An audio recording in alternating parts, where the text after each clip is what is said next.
Kali ini saya akan membahas tentang fokus bagian yang kedua. Tentunya saya akan membahas lebih dalam lagi, yaitu fokus yang berobjek negatif.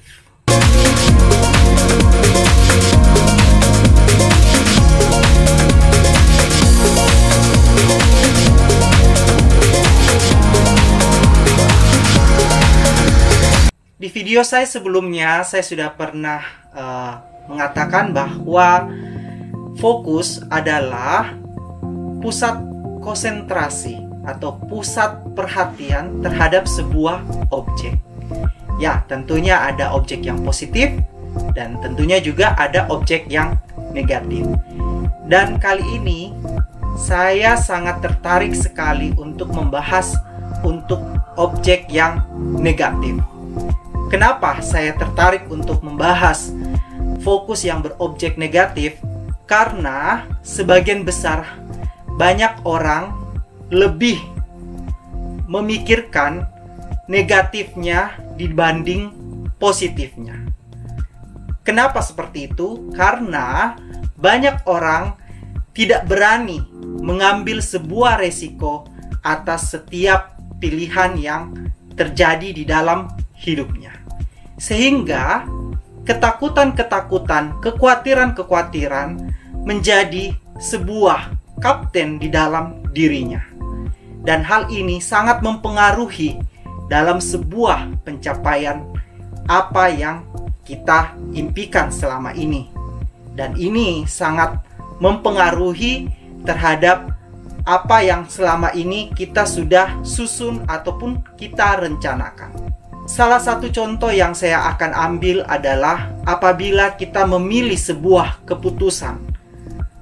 Dan tentunya selalu kita berpikir hal negatifnya terlebih dahulu. Nah, hal ini yang mempengaruhi kita dalam pengambilan keputusan.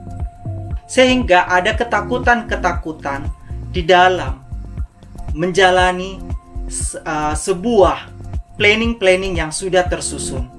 Saya ambil contoh di mana seorang mendapatkan beasiswa ke luar negeri. Nah, pada saat dia mendapatkan beasiswa tersebut, dia muncul kekhawatiran dan ketakutan dia. Entah itu apa yang dia bisa lakukan di sana, entah apakah saya bisa survive di negara tersebut, apakah saya bisa memiliki kemampuan berbahasa, apakah saya mampu beradaptasi di negara tersebut, apakah saya bisa menerima makanan ataupun lingkungan yang ada di negara tersebut. Dari situ muncul sebuah kekhawatiran dan ketakutan. Kedua, saya ambil contoh, yaitu apabila dia memiliki impian untuk mendapatkan beasiswa, di mana pada saat dia memiliki impian tersebut, ada step-step yang dia harus lakukan. Awalnya dia sudah fokus dengan apa yang dia ingin capai untuk bisa mendapatkan beasiswa tersebut. Namun lingkungan tidak mensupport atau tidak mendukung.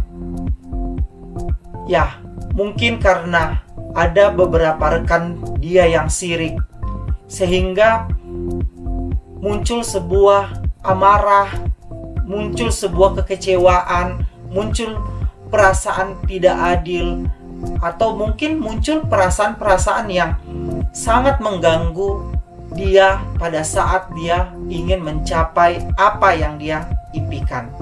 Contoh, ya, kamu kan orangnya seperti ini, kamu nggak akan mungkin bisa mendapatkan beasiswa itu. Kamu kan orangnya tidak memiliki kemampuan bahasa yang bagus, sehingga kamu nggak akan mungkin bisa mendapatkan itu. Sehingga hal ini sangat mempengaruhi fokus dari orang tersebut.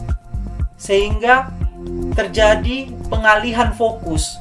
Yang tadinya dia ingin fokus terhadap apa yang dia impikan, yaitu ingin mendapatkan beasiswa tersebut, namun dialihkan ke perlakuan ketidakadilan yang dia dapatkan, yaitu di mana dia dijatuhkan semangatnya untuk meraih impiannya tersebut. Inilah salah satu contoh dari objek negatif dari sebuah fokus. Kita perlu tahu bahwa kitalah yang menjadi kapten atas diri kita. Kitalah yang mengetahui diri kita, sehingga apapun yang terjadi di dalam hidup kita, kitalah yang menentukan. Kitalah yang harus menjadi driver di kehidupan kita. Untuk tetap menjaga fokus kita tetap positif, ada beberapa hal yang harus kita lakukan. Yang pertama adalah komitmen. Komitmen dengan diri sendiri, bahwa ada step-step yang sudah kita tentukan dan kita harus tetap setia terhadap komitmen tersebut, yaitu kitalah yang menjadi kapten atas diri kita, yaitu sebagai decision maker. Saat kita menentukan bahwa kita adalah kapten atas diri kita, maka kita pun yang menentukan yang terbaik di dalam hidup kita.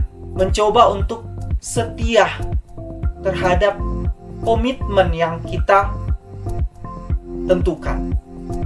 Tentunya komitmen-komitmen apa yang ada, yaitu step-step untuk mendapatkan impian-impian kita. Yang kedua adalah selalu bersyukur. Bersyukur terhadap apapun yang terjadi di dalam hidup ini, sehingga kita tidak merasa tertekan pada saat kita mencapai atau ingin mencapai sebuah impian kita. Yang ketiga adalah mengingat kembali happy moment kita. Mengapa happy moment perlu kita ingat kembali? Karena dari happy moment itu membuat energi positif kita semakin maksimal di dalam pencapaian impian-impian kita. Dengan happy moment kamu memunculkan kembali kepercayaan diri kamu. Satu hal yang harus kita tahu bahwa tergantung dari apa yang kita pilih. Apakah objek positif ataupun objek negatif. Semua kembali kepada kita.